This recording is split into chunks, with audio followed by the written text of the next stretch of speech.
Welcome dear student, this is your chemistry class and today we will study our topic Bohr model.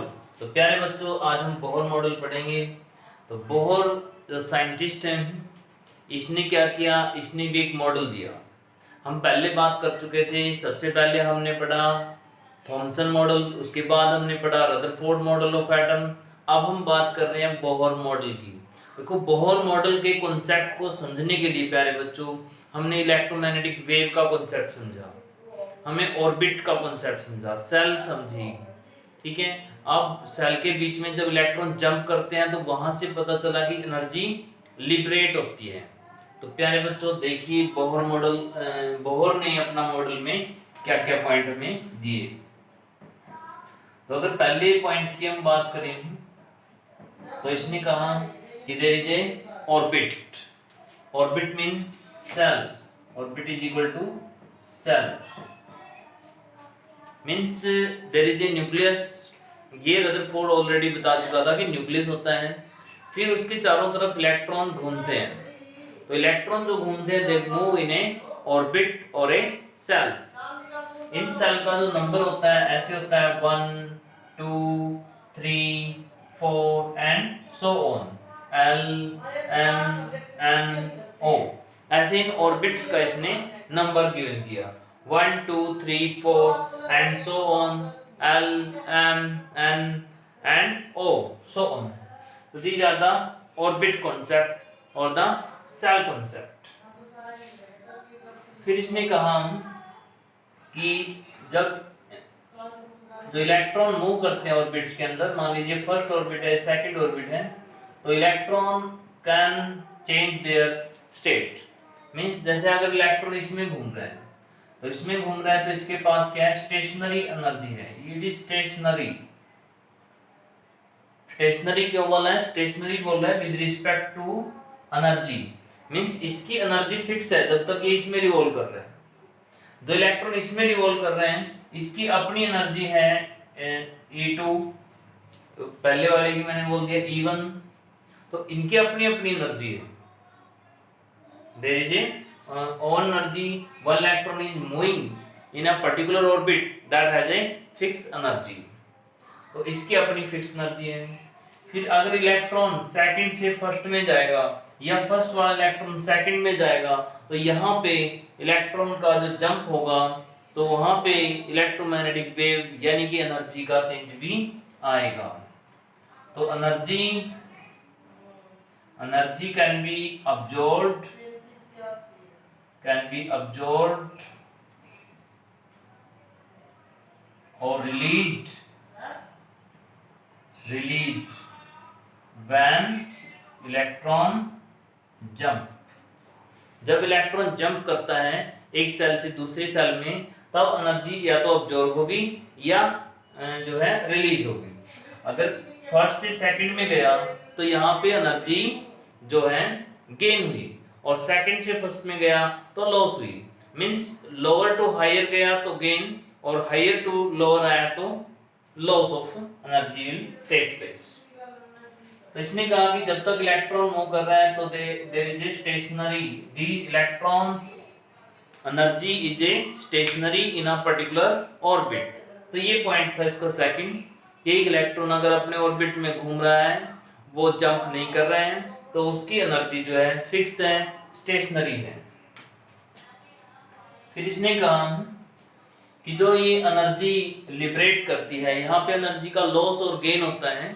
ये loss और gain जो होता है इसको हम डेल्टा E से राइट कर सकते हैं। मींस एक इलेक्ट्रॉन है सेकंड से फर्स्ट पे जंप कर गया तो जो उसकी एनर्जी थी final energy minus initial energy, तो यहाँ से क्या आएगा, लॉस ऑफ एनर्जी आएगा। Final energy means higher energy, यहाँ पे फिर जो है लेस एनर्जी है। तो फाइनली क्या एनर्जी थी उसकी और इनिशियली क्या एनर्जी। फाइनल पॉइंट हम यहाँ पे ये भी ले सकते हैं कि मान लो सेकंड से फर्स्ट पे आ गया तो फर्स्ट पे क्या एनर्जी है उसकी, ठीक है, और इनिशियली जो चला था वो सेकंड से, तो सेकंड से क्या एनर्जी। तो यहाँ पे प्यारे बच्चों हम कहने का मतलब है कि डेल्टा E करके जो है हम यहाँ पे इसको सोल्व कर सकते हैं। मतलब चेंज इन एनर्जी। जो यहाँ इलेक्ट्रॉन जंप करता है या फर्स्ट से सेकंड पे या सेकंड से फर्स्ट पे, तो उसको क्या कहेंगे हम, चेंज इन एनर्जी। और इस चेंज इन एनर्जी किसके इक्वल है, एच न्यू। मींस इस फॉर्मूले से हम इस एनर्जी को कैलकुलेट कर सकते हैं। फिर जब एनर्जी हमें मिल जाएगी तो we can solve its frequency also. आगे भी प्यारे बच्चों आप जानते हैं कि एच सी बाय लैम्डा होता है। तो थर्ड पॉइंट हमारा क्या कह रहे हैं कि जो एनर्जी चेंज होता है उससे हम जो है फ्रीक्वेंसी वगैरह अपनी अपनी जो भी उनकी अब्जॉर्प्शन की वजह से या इमेजिन की वजह से आई हैं, we can calculate that amount of energy and their frequency and their wavelength also. तो प्यारे बच्चों, तो जो बोहर कॉन्सेप्ट लेके आया है, जो बोहर ने जो नई चीज दी है वो दिए हैं ऑर्बिट्स। ऑर्बिट्स में जो इलेक्ट्रॉन मूव कर रहे हैं, they have the fixed energy and their energy is not changing with time. प्यारे बच्चों, यहाँ पे देख रहे हैं जैसे कि डेल्टा ई की वैल्यू ये आई है, इसने स्टेशनरी एनर्जी बताई है, इसने यहाँ पे सेल्स हमें बताई है। तो जो फोर्थ पॉइंट है इसने कॉन्सेप्ट दिया है mvr = nh अपॉन 2 पाई। mvr क्या होता है, mvr is a angular momentum, it is a angular momentum। mv क्या होता है, लीनियर मोमेंटम, r से मल्टीप्लाई कर दिया तो एंगुलर मोमेंटम। देखिए प्यारे बच्चों, जो एंगुलर मोमेंटम की अगर हम बात करें, mvr यहाँ पे मैं राइट कर देता हूँ। जो एंगुलर मोमेंटम है, जैसे लीनियर मोमेंटम क्या होता है, mass into velocity, mass into velocity. जब कोई चीजें सीधे स्ट्रेट चल रही है तो हम बात करते हैं मास इनटू वेलोसिटी की। अगर वो चीजें गोल गोल घूमती हैं तो हम मास की जगह मोमेंट ऑफ इनर्शिया का यूज करते हैं। तो ये लीनियर मोमेंटम है, ये एंगुलर मोमेंटम है। तो this is a linear momentum and this will be angular momentum. तो जो आई होता है, आई यहाँ पे जो बनता है, आई यहाँ पे जो आई बनेगा, आई जो होगा हमारा वो बनेगा M R square, M R square. क्योंकि जो मोमेंट ऑफ इनर्शिया होता है उसको हम एम आर स्क्वेयर करके कैलकुलेट करते हैं। तो M R square multiply V, V O. Okay बेटा, यहाँ पे देखिए ये जो है एम, एम कन्वर्ट हो जाता है आई के अंदर, वी कन्वर्ट हो जाता है डब्ल्यू के अंदर। देखिए लीनियर मोमेंटम है मास इनटू वेलोसिटी, तो मास कन्वर्ट हो जाता है जब हम गोल गोल घूमते हैं सर्कुलर मोशन में, तो मास मोमेंट ऑफ इनर्शिया में कन्वर्ट हो गया। वेलोसिटी एंगुलर मोमेंटम में, मींस कितना एंगल कवर किया कितने टाइम में। ये वेलोसिटी क्या है, कितना डिस्टेंस कवर किया कितने टाइम में। तो जो आई होता है मोमेंट ऑफ इनर्शिया, वो होता है मास कितना उसका, और जो वो गोल गोल घूम रहा है उसकी रेडियस क्या है, तो M R square multiply omega. Omega क्या है, अगर ओमेगा का और वी का क्या रिलेशन है, v equal to omega equal to V by R, ये रिलेशन होता है एंगुलर वेलोसिटी का और लीनियर वेलोसिटी का। तो मैं अगर w की value v by R put करता हूँ यहाँ पे v बाय आर, तो r से r कैंसिल हो जाता है, तो ये बचता है एम बी आर। तो प्यारे बच्चों हमारे पास क्या बचा, एम बी आर। तो ये एम बी आर क्या होती है, M B R is a angular momentum. जैसे लीनियर मोमेंटम हो गया एम बी, एम की जगह मैंने आई पुट किया एंगुलर रोटेशन वाले उस पार्ट में, वेलोसिटी की जगह एंगुलर वेलोसिटी पुट की, तो इसको सोल्व करके एम बी आर हमें मिलता है। तो जो एम बी आर है angular momentum, this is equal to N h upon 2 pi, means this is a constant value। Means किसी भी इलेक्ट्रॉन का जब वो रिवॉल्व करता है तो उसका अपना एंगुलर मोमेंटम टाइम के साथ चेंज नहीं करता है। तो देखिए n एक कांस्टेंट है, मतलब फर्स्ट सेल की बात कर रहे हैं तो इसकी वैल्यू 1 है। h अपने आप में ही कांस्टेंट होता है, h 2 pi all are the constant value. So these are the points which Bohr give us. तो बोहर ने क्या क्या बताया, इसके पॉइंट क्या क्या थे, ऑर्बिट्स के बारे में बताया। इसने बताया कि एनर्जी गेन लॉस होती है और गेन लॉस एनर्जी को जो है हम ऐसे एनर्जी का फॉर्मूला लगा के हम उसकी फ्रीक्वेंसी वगैरह कैलकुलेट कर सकते हैं इजीली। और ये बताया कि एंगुलर मोमेंटम जो है इलेक्ट्रॉन की, that is the constant value when electron move in a circular path. तो प्यारे बच्चों ये 3 to 4 पॉइंट्स थे जो बोहर मॉडल 4 पॉइंट्स हैं जो बोहर ने हमें दिए हैं। तो अब हम बोहर मॉडल के जो ये पॉइंट्स हैं, जैसे इसने एनर्जी का कॉन्सेप्ट हमें दिया है, ठीक है, और जो ऑर्बिट का कॉन्सेप्ट हमें दिया है, ऑर्बिट की अपनी रेडियस होती है, ऑर्बिट की अपनी, जो इलेक्ट्रॉन मूव कर रहा है उसकी अपनी वेलोसिटी है, उसकी अपनी एनर्जी है, जब वो जंप करता है तो उसकी एनर्जी चेंज भी करती है, वापस आता है तो भी उसकी एनर्जी चेंज करती है। तो ये एनर्जी, रेडियस, इन पे क्वेश्चन आते हैं कि उसकी रेडियस में क्या चेंज आया जब वो वहां से वहां जंप कर गया, उसकी एनर्जी में क्या चेंज आया, उसकी फ्रीक्वेंसी में क्या चेंज आया, इस टाइप के न्यूमेरिकल यहाँ पे पुट करते हैं। तो प्यारे बच्चों जो है हम इस फॉर्मूले को जो है एक्सप्लेन करेंगे और कैसे इनकी फ्रीक्वेंसी निकालते हैं, कैसे जो है एक फॉर्मूला यहाँ पे दिया हुआ है। तो देखिए प्यारे, देखिए बेटा, ये जो मैंने फॉर्मूला यहाँ पे लिखा था mvr equal to nh upon 2 pi, ये मैंने बात करी थी कि this is a angular momentum. तो देखिए जो लीनियर मोमेंटम होता है वो होता है mv। यहाँ पे आपको दिखाई नहीं दिया होगा इसलिए मैं दोबारा से इसको एक्सप्लेन कर रहा हूँ। This is a linear momentum, mass multiply velocity. Mass की जगह क्या आता है, moment of inertia. Linear velocity की जगह क्या आती है, एंगुलर वेलोसिटी। तो आई होता है मोमेंट ऑफ इनर्शिया, वो होता है generally M R square, mass multiply जो चीज घूम रही है ऐसे गोल गोल, इसका मास कितना है और ये रेडियस कितना है जिस पॉइंट के क्रॉस ये घूम रही है, तो M R square multiply W. W क्या, ओमेगा। ओमेगा मींस कितना एंगल कवर कर रही है पर टाइम। लीनियर होती है कितना डिस्टेंस कवर कर रही है पर टाइम, ये कितना एंगल कवर कर रही है पर टाइम। तो यानी कि जो ओमेगा और वेलोसिटी का रिलेशन है वो ये होता है omega equal to v by r। तो मैं ओमेगा की value v by r put करता हूँ, r से r कैंसिल होता है तो हमें मिलता है mvr, यानी कि एक लीनियर मोमेंटम, एंगुलर मोमेंटम का ये फॉर्मूला है जो कि लीनियर मोमेंटम से ही डिराइव होता है। तो प्यारे बच्चों इसकी एक्सप्लेनेशन तुम फिजिक्स के अंदर भी पढ़ोगे कि एंगुलर मोमेंटम का पूरा एक बहुत बड़ा टॉपिक तुम्हारे सिलेबस के अंदर है। तो अब हम बात करेंगे रिलेशन की। देखिए एक रिलेशन दिया हुआ है बोहर मॉडल के कॉन्सेप्ट में वेव नंबर का, कि wave number is equal to a Rydberg constant is equal to 1 by n1 square minus 1 by n2 square. This is the wave number.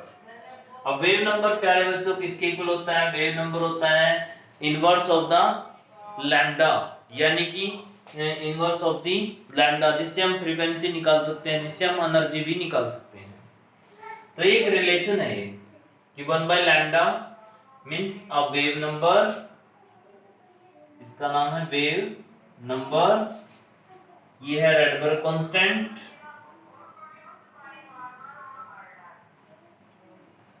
रैडबर्ग constant, और जिसकी वैल्यू है 10 की पावर 7, और ये है n1 n2 दो सेल हैं जिसमें इलेक्ट्रॉन जंप करता है कि कौन सी से कौन सी में वो आया है। तो इसको जनरली क्या करते हैं हम, यहाँ पे लोअर नंबर लिखते हैं और यहाँ पे हायर नंबर लिखते हैं, मींस लोअर सेल और हायर सेल। कौन सी हायर सेल से कौन सी लोअर में आया है, क्योंकि लोअर को यहाँ राइट करेंगे तो ये जो वैल्यू है ये लार्जर बनेगी, बड़ी बनेगी, बड़ी में से छोटी माइनस करेंगे आंसर प्लस में आ जाएगा। चलो तो देखिए प्यारे बच्चों, तो ये एक फॉर्मूला यहाँ पे दिया है जिसमें हम इसका वेव नंबर कैलकुलेट कर सकते हैं। तो अगर हम बात करें कि एक इलेक्ट्रॉन जो है फिफ्थ सेल से सेकंड सेल में जंप करता है, फिफ्थ सेल से सेकंड सेल में जंप करता है, तो उसकी एनर्जी, फ्रीक्वेंसी, लैम्डा सब कुछ कैलकुलेट करके हमें बताइए।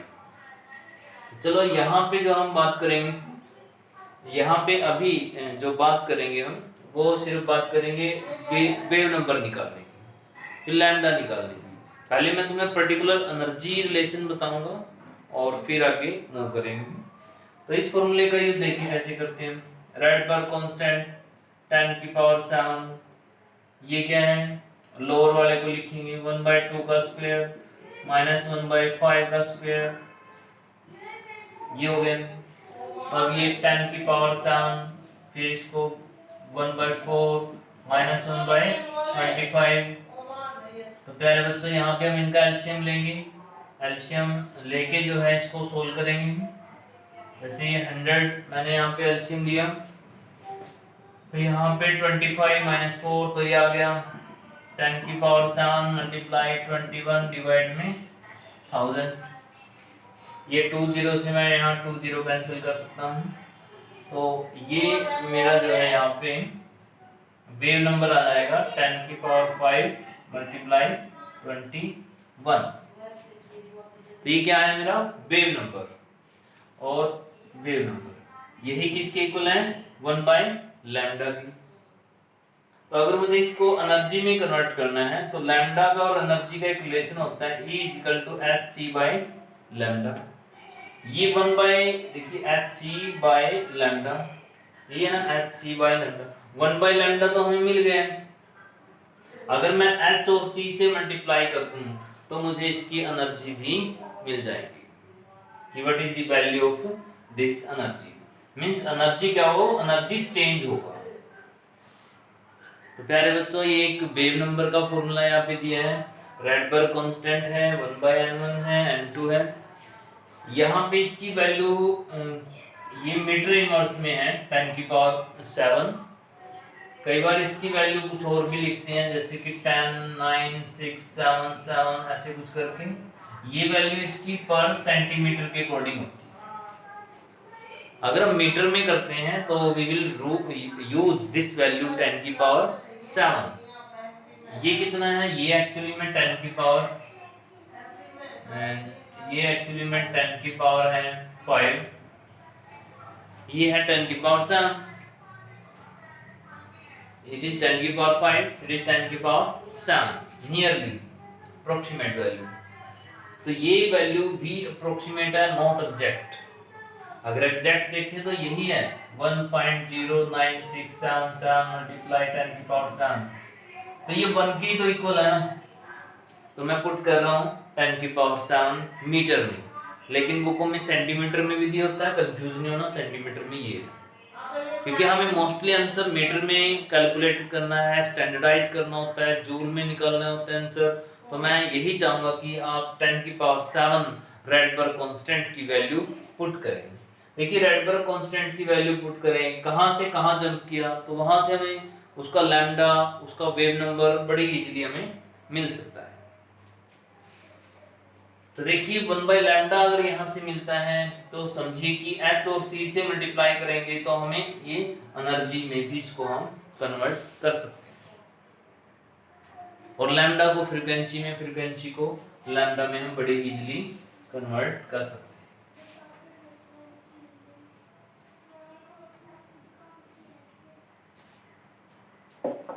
देखिए अब जो बोहर मॉडल की बातें हैं, यहाँ पे हम 3 बातें करेंगे।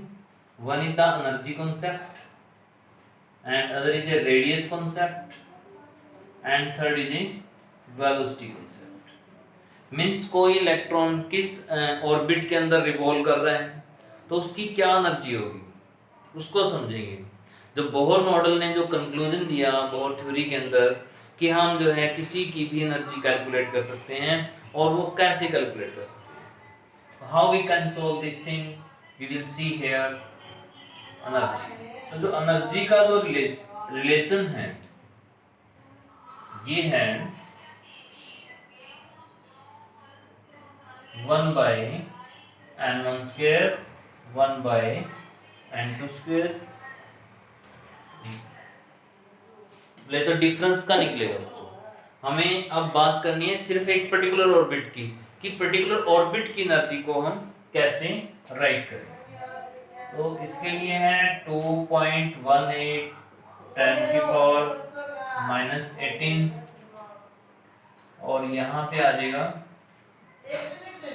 Multiply z² upon n²।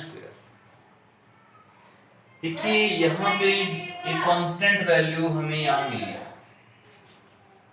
ये एनर्जी है, this energy is for hydrogen atom. Hydrogen atom के फर्स्ट सेल में जो इलेक्ट्रॉन रिवॉल्व कर रहा है ये उसकी एनर्जी है। ऐसे देखिए कुछ वैल्यू हमें याद रखनी पड़ेंगी कि ये वैसे कैसे बनी है, इसका भी ये भी सिलेबस में है कि ये वैल्यू कहाँ से आई है। रेडबर्ग कांस्टेंट से आई है एक्चुअली में वैल्यू, और इसको भी हम रेडबर्ग कांस्टेंट ही बोलते हैं विद रिस्पेक्ट टू एनर्जी। मैं उसको मैच करूँगा दोनों को कि कैसे ये दोनों ही इक्वल है। तो पहले हम एनर्जी कॉन्सेप्ट को क्लियर कर लें, और उसके बाद हम रेडियस कॉन्सेप्ट समझेंगे, और फिर हम वेलोसिटी कॉन्सेप्ट समझेंगे। तो देखिए प्यारे बच्चों, ये है radius, and radius is according to the energy. तो पहले हम एनर्जी के कॉन्सेप्ट को समझते हैं। तो एनर्जी का जो फॉर्मूला ये z²/n², जो ये वैल्यू आई है ये फिक्स है। This is for hydrogen atom and for the first shell, means जो इलेक्ट्रॉन फर्स्ट सेल में रिवॉल्व कर रहा है और उसका हाइड्रोजन एटम वो एटम है, उसकी ये एनर्जी। अब किसी की भी निकालनी हो वो कैसे कर सकते हैं हम, z²/n² करके कर सकते हैं। z जो है यहाँ पे एक एटॉमिक नंबर है, n जो है यहाँ पे नंबर ऑफ सेल्स है, नंबर ऑफ सेल। ये कौन सी सेल है, ये क्या है, एटॉमिक नंबर कौन सा है जिस एटम की तुम बात कर रहे हो। मान लो कि अगर हम हाइड्रोजन एटम की बात कर रहे हैं तो 2.18 10⁻⁻18 हाइड्रोजन एटम के सेकंड सेल में चेक कर रहे हैं। हाइड्रोजन एटम के सेकंड सेल में चेक कर रहे हैं कि क्या एनर्जी है। हाइड्रोजन एटम का जेड एटॉमिक नंबर क्या, 1 का स्क्वायर डिवाइड में सेकंड को यहाँ पुट करेंगे, सेकंड का स्क्वायर मींस डिवाइड में 4 आ जाएगा। तो ये एनर्जी प्रेजेंट होती है। देखिए अब एक कॉन्सेप्ट है, इस एनर्जी के साथ जो है एक माइनस साइन भी होता है। There is a minus sign with respect to this energy.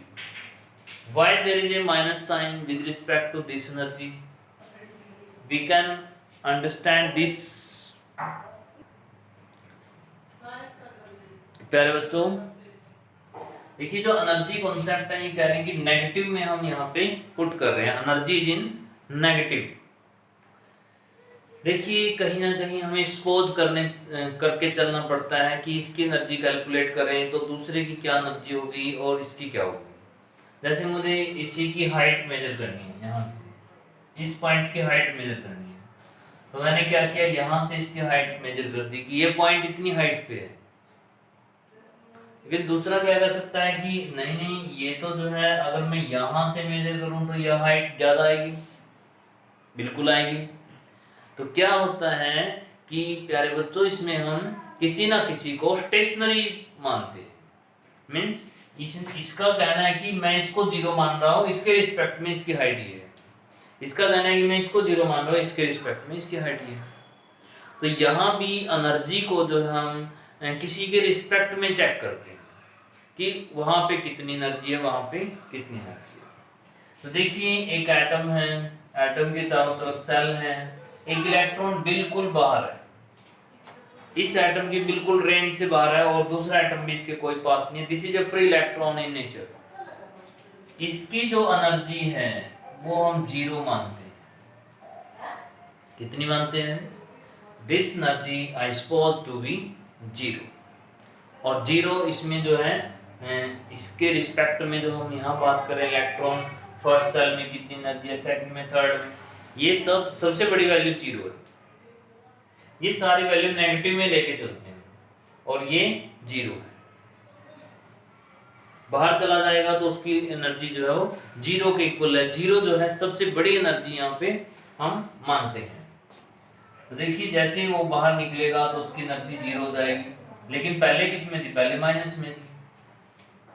तो हम इसके रिस्पेक्ट में चेक कर रहे हैं कि यहां से जब इलेक्ट्रॉन यहां आता है तो उसकी एनर्जी कुछ लॉस हो जाती है, उसकी एनर्जी कम हो जाती है, क्योंकि जैसे पॉजिटिव और नेगेटिव पास में आएंगे तो स्टेबल हो जाएंगे। स्टेबल की एनर्जी लेस होती है, तो कुछ एनर्जी का लॉस होता है। जितनी एनर्जी का लॉस हुआ, जीरो में से वो लॉस माइनस कर दीजिए, तो ये बाकी जो बची एनर्जी है दैट विल बी नेगेटिव।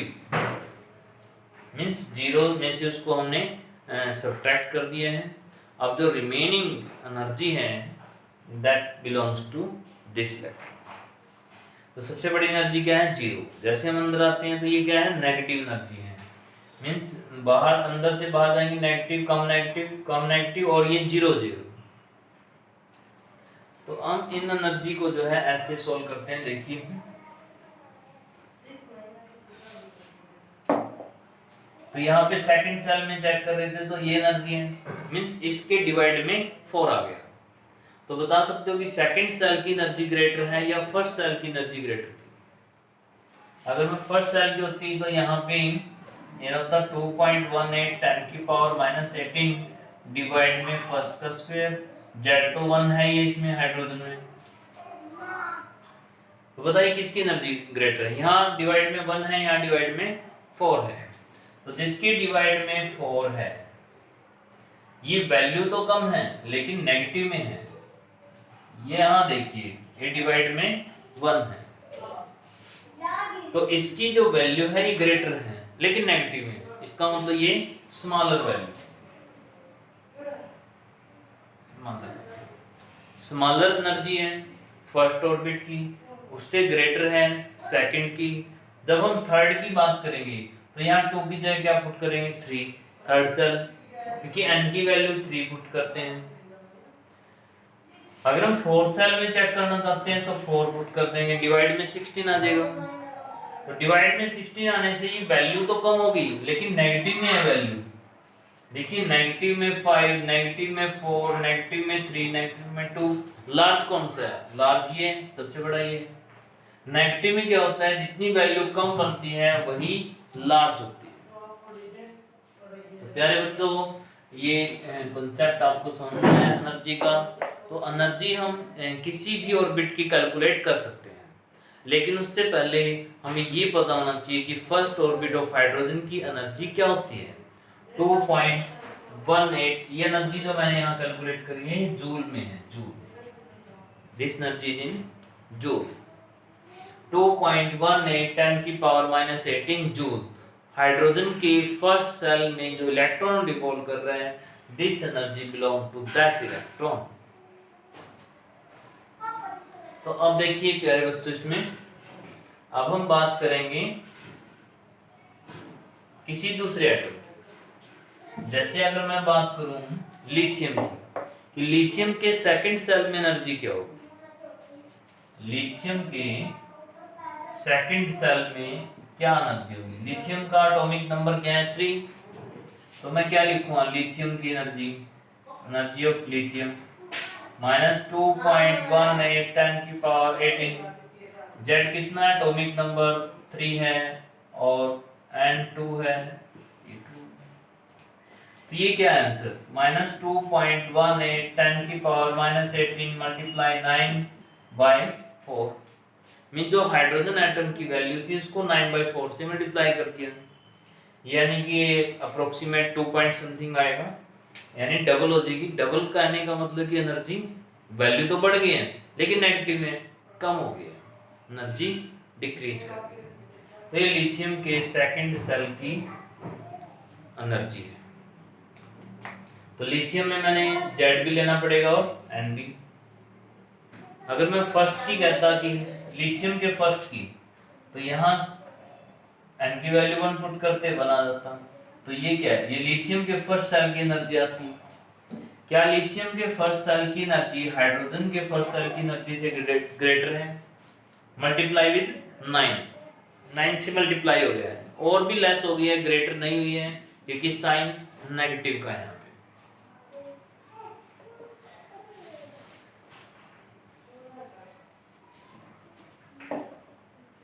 तो प्यारे बच्चों देखिए,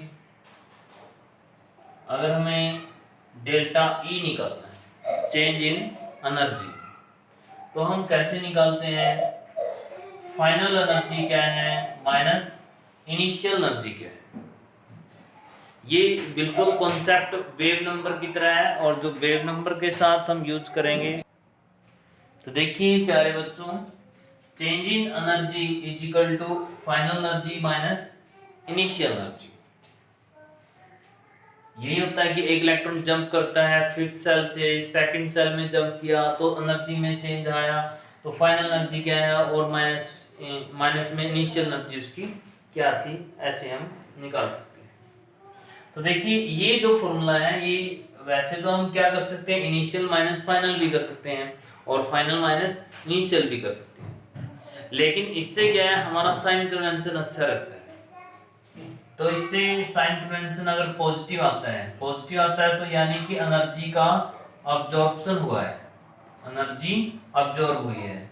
अगर नेगेटिव आता है तो इसका मतलब एनर्जी का लॉस हुआ है।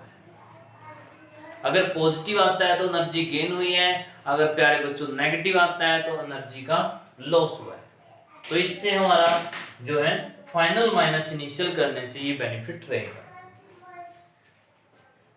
तो मान लीजिए एन फाइनल कौन सा ऑर्बिट है, फाइनल ऑर्बिट। ये कौन सा, एन इनिशियल ऑर्बिट।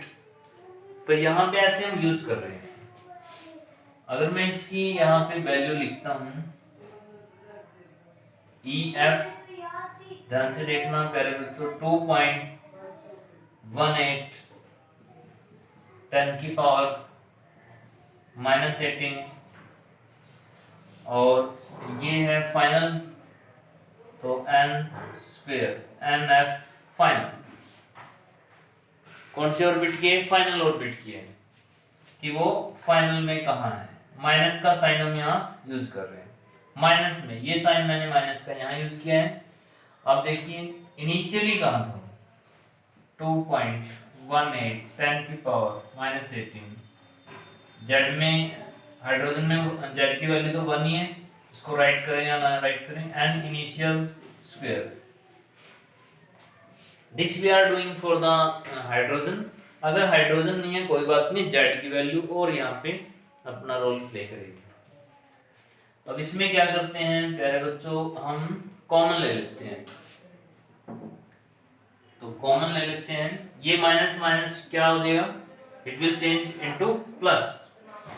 तो यहाँ पे हो गया -2.18 10 की पावर -18 प्लस 2.18 10 की पावर -18 डिवाइड में n फाइनल स्क्वायर और डिवाइड में n इनिशियल का स्क्वायर।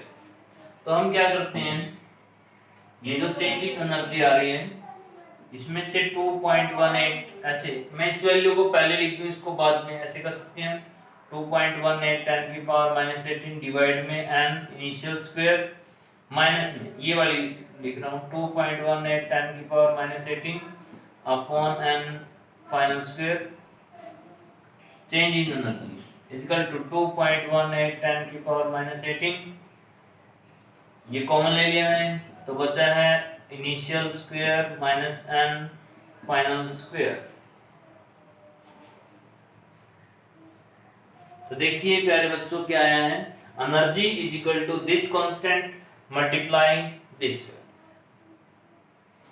मींस इस फॉर्मूले को हम यूज करेंगे जब भी हमें एनर्जी कैलकुलेट करनी होती है।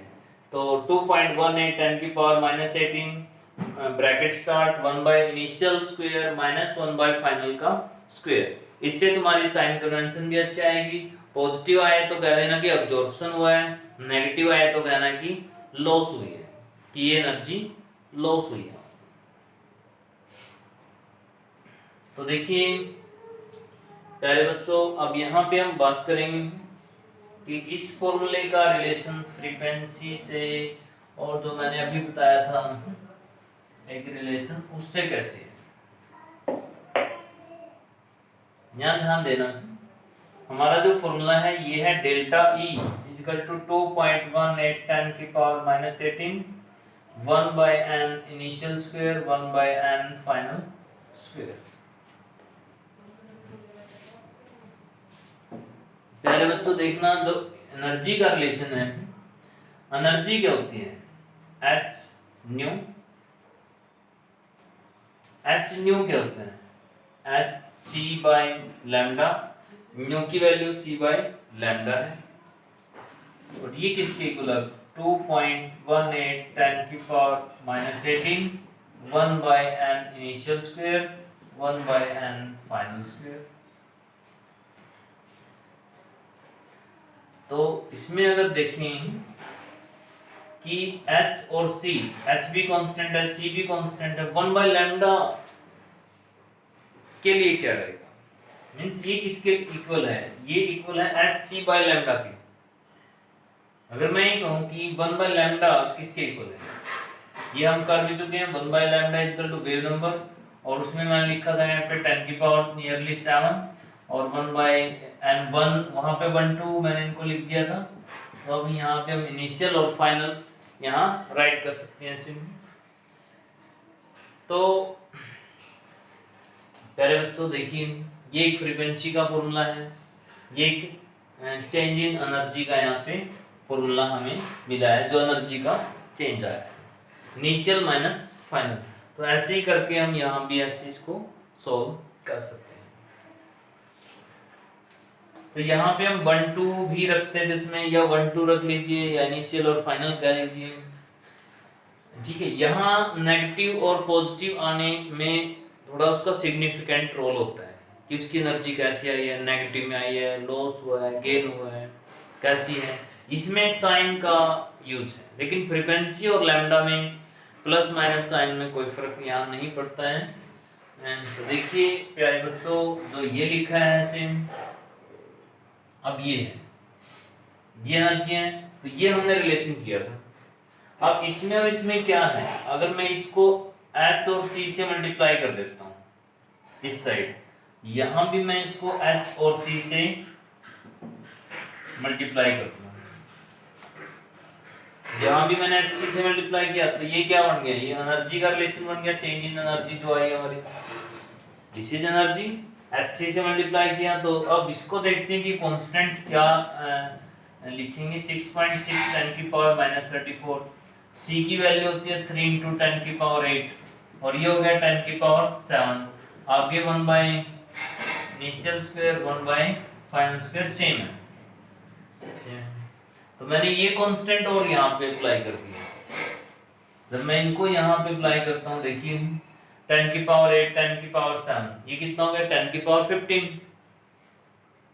10 की पावर 15 और ये हो गया 10 की पावर -34। अब 34 माइनस का है और ये 15 प्लस के हैं, तो आंसर क्या है 10 की पावर -19। तो ये आ गया 10 की पावर -19। तो बचा क्या हमारे पास 6.6 मल्टीप्लाई 3, ये बचा। तो 6.6 मल्टीप्लाई 3 को अगर हम मल्टीप्लाई करें तो ये आंसर आता है इसमें 6.6 मल्टीप्लाई 3, ये आ गया 2.21। कितना आ गया 21, नियरली 20, और चेक करेंगे थोड़ा सा तो 2.218 कुछ ऐसे आ जाएगा। तो ये आ गया नियरली 21। अब 21 में अगर यहाँ पॉइंट में लगाऊंगा तो ये वैल्यू 18 हो जाएगी। कि देखिए मैंने यहाँ पे क्या था, ऐसे ये बड़ी वैल्यू है, अब मैंने यहाँ पॉइंट लगा के क्या कर दिया, इसको छोटी वैल्यू बना दी है। ये अगर मैंने बड़ी से छोटी बनाई है तो इसको मैं छोटी से बड़ी बनाऊंगा। तो बड़ी कैसे बनेगी, 18, 19 से 18 कर दूंगा, क्योंकि माइनस में है, माइनस में जितनी कम जाएंगे हम, यानी कि हम बढ़ रहे हैं, इंक्रीज कर रहे हैं। तो -18 जो है वो मैंने इसमें -19 से बड़ा नंबर इसको दे दिया है। तो देखिए क्या है आंसर, तो यही तो आया आंसर सेम। तो प्यारे बच्चों देखो ध्यान से इसको, ये सेम नंबर आया बिल्कुल इसी के ही इक्वल है।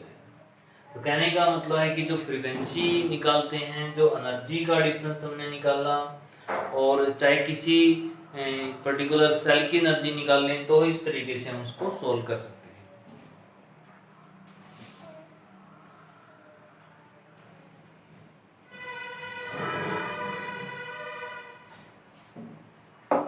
देखिए प्यारे बच्चों, जो चेंज इन एनर्जी है, यहाँ पे इसको भी रेड पर कांस्टेंट लिख देते हैं कई बार, क्योंकि ये भी 10⁻⁷ में h और c के मल्टीप्लाई करने से एक नया कांस्टेंट आया है। तो इसको एनर्जी के रिस्पेक्ट में रेड पर कांस्टेंट देते हैं, 1/n initial square 1/n final square. तो यहाँ पे जब फ्रीक्वेंसी वेव नंबर की टर्म में इसको लिखता हूँ तो फिर भी मैं रेड पर कांस्टेंट लिख देता हूँ, लेकिन इसकी वैल्यू 10⁻⁷ है और इसकी वैल्यू है 2.18 10⁻⁻18। तो ये बन गया यहाँ पे प्यारे बच्चों initial square -n by final square. ये wave number, it is a energy change. लेकिन जब किसी पर्टिकुलर ऑर्बिट की एनर्जी निकालते हैं, ये तो चेंज इन एनर्जी है, ये फ्रीक्वेंसी है कि जो एनर्जी निकली है उसकी क्या वेव नंबर है, वेवलेंथ है, फ्रीक्वेंसी है। अगर किसी पर्टिकुलर की निकालनी हो 2.18 10⁻⁻18 मल्टीप्लाई z²/n²। अगर किसी की सेल की निकालनी हो, कोई इलेक्ट्रॉन घूम रहा है फर्स्ट सेल में, थर्ड में, सेकंड में, उसकी एनर्जी हम ऐसे निकालेंगे, माइनस का साइन हम यूज कर रहे हैं। लेकिन जब चेंज निकाल रहे हैं तो हम ध्यान देना कि यहाँ पे मैंने माइनस का साइन यूज नहीं किया है, क्योंकि मैं ऑलरेडी कर चुका हूँ। डेल्टा ई कैसे निकाला था मैंने, EF माइनस EI करके निकाला था, फाइनल माइनस इनिशियल करके।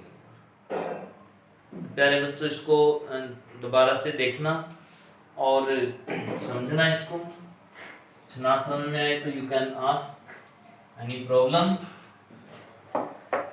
तब देखिए प्यारे बच्चों एनर्जी का रिलेशन तुम निकाल सकते हो, एनर्जी फर्स्ट ऑर्बिट की क्या है, सेकंड ऑर्बिट की क्या है, थर्ड की क्या है, और अगर वो जंप करता है फोर्थ टू सेकंड किसी में भी, तो तुम उसकी एनर्जी बड़ी आसानी से कैलकुलेट कर सकते हो बाय पुटिंग दीज वैल्यूज। तो इसमें जो रेडियस कॉन्सेप्ट है, रेडियस कहती है कि r0 मल्टीप्लाई n²/z, और वेलोसिटी का जो रिलेशन है, वेलोसिटी कहती है कि v0 मल्टीप्लाई z/n।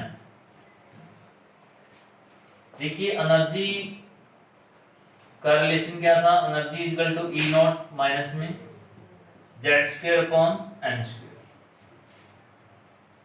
अगर इसको ध्यान से देखें तो एनर्जी में हम यूज करते थे z²/n², कि बोर के फर्स्ट सेल की ऑर्बिट की रेडियस एनर्जी पता लग जाए तो हम किसी की भी एनर्जी निकाल सकते हैं, और वो एनर्जी हमें फिक्स थी, पता थी, तो ऐसे निकालते हैं। वेलोसिटी निकालनी है तो फर्स्ट सेल में जो इलेक्ट्रॉन घूम रहा है बोर ऑर्बिट में, उसकी वेलोसिटी पता लग जाएगी, और उसकी वेलोसिटी है इतने मीटर पर सेकंड। ध्यान देना कि यूनिट में चेंज, बुक डिफरेंट वैल्यू लिख देती हैं क्योंकि वो यूनिट में चेंज कर देती हैं, सेंटीमीटर पर सेकंड राइट कर देंगी। मैंने यहाँ पे क्या लिखा है, मीटर पर सेकंड, 2.18 10⁻⁶ मीटर पर सेकंड। ये बोहर के हाइड्रोजन एटम के फर्स्ट सेल में जो इलेक्ट्रॉन रिवॉल्व कर रहा है उसकी वेलोसिटी। हम ये जो वैल्यू दे रहे हैं, जो इनिशियल वैल्यू, वो हाइड्रोजन एटम के लिए दे रहे हैं और फर्स्ट ऑर्बिट के लिए दे रहे हैं। अब किसी के लिए भी निकालना हो तो z की वैल्यू और n की वैल्यू पुट करिए, किसी भी एटम के लिए जेड की वैल्यू पुट करेंगे, एन की वैल्यू निकाल देंगे। मान लो हम हाइड्रोजन के सेकंड सेल की निकालना चाहते हैं, तो एन की वैल्यू सेकंड हो जाएगी, तो डिवाइड में 2 आ जाएगा, यानी कि वेलोसिटी घट जाएगी, वेलोसिटी डिक्रीजेज। थर्ड की करें तो डिवाइड में थर्ड आ जाएगा, यानी कि जो है और डिक्रीज हो जाएगी। जैसे जैसे इलेक्ट्रॉन दूर जा रहा है तो उसकी वेलोसिटी जो है वो टाइम के साथ डिक्रीज कर रही है। ऐसी हम रेडियस की बात करें, जो फर्स्ट ऑर्बिट की जो रेडियस है हाइड्रोजन की, वो 52.9 पिकोमीटर है, यानी कि कितने मीटर है। अब सेकंड की अगर रेडियस निकालनी है, देखिए इसमें ध्यान से देखना कि z²/n² है, ये z/n है। देखिए मैंने यहाँ स्क्वायर किया था, एनर्जी में याद रखने का तरीका है स्क्वायर है, ये बिना स्क्वायर के। एनर्जी में वेलोसिटी में कोई फर्क नहीं है, बस ये है कि स्क्वायर में है और ये विदाउट स्क्वायर है। और यहाँ देखें तो ये z ऊपर था, इसमें n नीचे था, इसमें क्या उल्टा हो गया, n is upper side, z is down side, z नीचे आ गया, और एक स्क्वायर में एक बिना स्क्वायर में। तो अगर हमें रेडियस निकालनी है सेकंड की, सेकंड ऑर्बिट की, तो n की वैल्यू 2 पुट करेंगे और यहाँ आंसर 4 आ जाएगा, इतनी आ जाएगी। थर्ड की निकालनी है तो यहाँ 9 आ जाएगा। अगर लिथियम में निकालनी है फर्स्ट की, तो z की वैल्यू 3 डिवाइड में 3 कर देंगे। प्यारे बच्चों, इनको आप यूज करना सीखे हो कि किस तरीके से एनर्जी का फॉर्मूला हमने यूज करना है, किस तरीके से वेलोसिटी और किस तरीके से रेडियस हम कैलकुलेट करते हैं। तो नेक्स्ट हम कुछ न्यूमेरिकल सॉल्व करेंगे डिफरेंट टाइप के, जिससे तुम्हें क्लियर होगा कि इन फॉर्मूलों को हम एप्लीकेशन कैसे करेंगे इनकी। अभी तुमने इनको समझना है, अगर चाहते हो you can do some question, you can do, but we will do some more numerical on this topic, क्योंकि अभी तो हमने फॉर्मूलों को समझा है, एनर्जी का फॉर्मूला क्या है, रेडियस का क्या है, वेलोसिटी का क्या है। तो अब इसके ऊपर कुछ न्यूमेरिकल करेंगे हम नेक्स्ट वीडियो में। तो प्यारे बच्चों देखिए, ये जो यहाँ पे रिजल्ट आए हैं, हमें एनर्जी का, वेव नंबर का और किसका क्या रिलेशन है, इसको एक बार दोबारा से देखना। देखो वीडियो कुछ ज़्यादा बड़ी बन गई आज हमारी भी, तो कल संडे है, कल तक जो है बड़े आराम से तुम इसको देखोगे। मंडे को जो है हम इसके ऊपर न्यूमेरिकल्स लेके आएंगे, न्यूमेरिकल सोल्व करेंगे। थैंक यू बेटा, आज इतना ही।